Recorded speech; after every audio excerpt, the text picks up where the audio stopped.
Education টিকে Assam channel সকলোকে স্বাগতম জনাইছোঁ। KKHSOU মানে Krishnakanta Handique state open university. ইয়াতে যিসকলে তাৰমানে KKHৰ ফালৰ পৰা MA হওক BA হওক মানে মাষ্টাৰ ডিগ্ৰী হওক গ্ৰেজুৱেশ্যন কিছুমানে কৰি আছে, যিহেতু এতিয়া প্ৰথম নটিফিকেশ্যনখন আহিছে, আপডেটটো আহিছে যে master degree 4th semester admission. 4th ছেমিষ্টাৰৰ এডমিশ্যন 19 জুনৰ পৰা 19 জুলাইলৈকে থাকিব। ইয়াতে তাৰে পিছত আকৌ দিছে 4th ছেমিষ্টাৰৰ ডিগ্ৰীৰো 18 জুনৰ পৰা 18 মানে জুলাইলৈকে থাকিব, একমাহ সময়সীমা দিছে। এতিয়া কথাটো হ'ল যে ইয়াতে যিহেতু ডেটটো দি দিলে, ইয়াতে revise fee structure of 2023-24 as per office order dated 25/9/2023।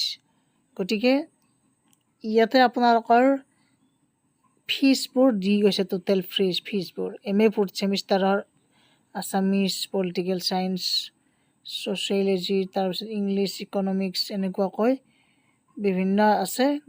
ফিজটো দেখিছে আপোনালোকে ইয়াতে 6,590, 6,590 এনেকুৱাকৈ আছে।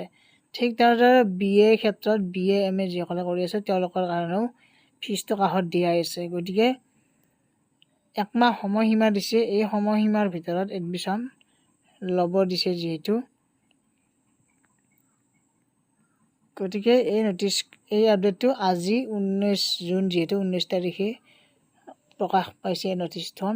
আৰু ইয়াতে আপোনালোকে অফিচিয়েল পৰ্টেলত গৈ কিনে আপলোড কৰিব পাৰিব। ইয়াতে ক্লিক হেয়াৰ বুলি এটা অপশ্যন থাকিব, মই ডেছক্ৰিপশ্যনতো দি দিম বাৰু। ইয়াতে গৈ কিনে চিলেক্ট আপোনালোকৰ 2024 চিলেক্ট কৰিব, ছেমিষ্টাৰত চিলেক্ট কৰিব, এনৰলমেণ্টটো দিব আপোনালোকৰ যিমান এনৰলমেণ্ট, যাৰ যি এনৰলমেণ্টটো দি কিনে কেপচা কোডটো দিব, দি কিনে ইয়াতে লগ ইন কৰিব। লগ ইন কৰাৰ পিছত মই দেখুৱাই আছোঁ বাৰু আৰু একবাৰ। লগ ইন কৰাৰ পিছতে আপোনালোকৰ আগৰ নিচিনাকৈ এডমিশ্যন প্ৰচেছটো কৰিব লাগিব।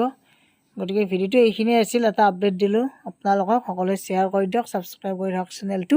আজিলৈ ইমানেই, ধন্যবাদ, থেংক ইউ।